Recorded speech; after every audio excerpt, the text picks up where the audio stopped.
I think a lot of people are afraid to pursue financial independence because they think it's hard. They think they have to sacrifice everything to be able to do it, that they can't have any fun, that they just have to put life on hold and save every single penny to get there.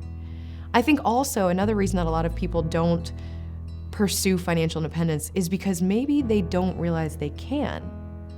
So I think there's two sides to it. Either they don't realize it's truly doable, whether they think you have to be making six figures to do it, or whatever myths they believe that they've fallen for, whatever pressure society has told them that they've fallen for, that they can't reach financial independence, especially not at a young age. Or they think that it's too hard to do. They think that they have to sacrifice everything that they love in order to get there. But if you truly learn how to manage the money and how to place it where it needs to be and work towards that financial independence, you can budget in the things you love. You can still enjoy life and work towards it. So I hope that we could educate and show people it can actually not be terrible. It can be fun almost. But I think a lot of people don't realize that, and that's why they're not doing this. Some people probably are afraid of the math behind becoming financially independent.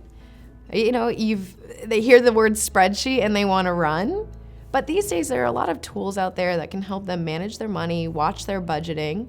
They can track their expenses, and there's so many different ways to invest in things you need to do. The internet has made it so much more open and accessible that there's no reason for that fear, to be afraid of the numbers. And if you can't do it, there's thousands of us that are walking millions of people around the country through the path to financial independence. So there's tons of resources out there too to help them. I do think that some people are afraid of the math behind financial independence though. I think that there's a mistrust with advisors, and I think there have been so many scams or collapses, with the economy, that some people are afraid to trust others with their money. They're afraid to put it in the stock market, or they're afraid to give it to an advisor to manage, because unfortunately we've seen such downfalls not too long ago. So I do think that's part of it. I think right now we are dealing with a lot of distrust. I don't think people trust big banks or the Fed or advisors. They don't trust institutions. I think that's what we're finding is big business, big government. We're in a situation where there is a lack of trust. I think there's just a general feeling, and even with employers, I think part of the financial independence movement of building your own source of income, that also is because of a lack of trust. You no longer fully put your faith in your employer. You're not going to give them 20 years of your life because you blindly believe that they're going to do whatever it is in your best interest. So I do think that the general environment around big business, big companies, any kind of institution, I think there is quite a bit of mistrust, and that's where this movement can come in or has come in, because we're finding people that we can trust. We're finding people that have truly done it. We're not just having to rely on some sort of institution that isn't a human being, right?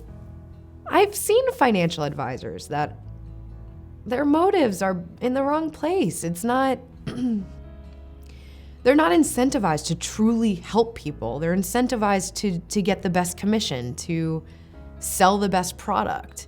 It's whoever can lobby them the best. That's what gets pushed, right? It's even the lawmakers. They're not trying to protect people in the financial world. They're protecting businesses. They're protecting banks. The people who have the power, they're not looking at the best interests of the people. So maybe the fears that giving your money to someone to manage, I don't think they're that unfounded. Yeah, I think this financial movement is taking the control back. We're seeing people manage their own money a lot more. Or we can word of mouth. You can actually give trusted suggestions on who to use or who to work with. So I think the fact that it's no longer blindly walking into a bank and saying, here's my money. Now we have this community, this movement that's saying, you know, this is what you should be doing with your money, or here's what I've done with my money and what worked for me. We can learn from, you know, tried and true tested theories. You know, it's not theories. It's true experience, personal experience that people are sharing, that they've seen work, and therefore other people can do it. They can trust these recommendations because it's coming from people that have been there, that have done that are now financially independent. So I think this movement, I think it's giving people access to information so they can make better decisions and trust what they're doing with their money versus just blindly giving it to someone and hoping that they're a good person and want to do the best.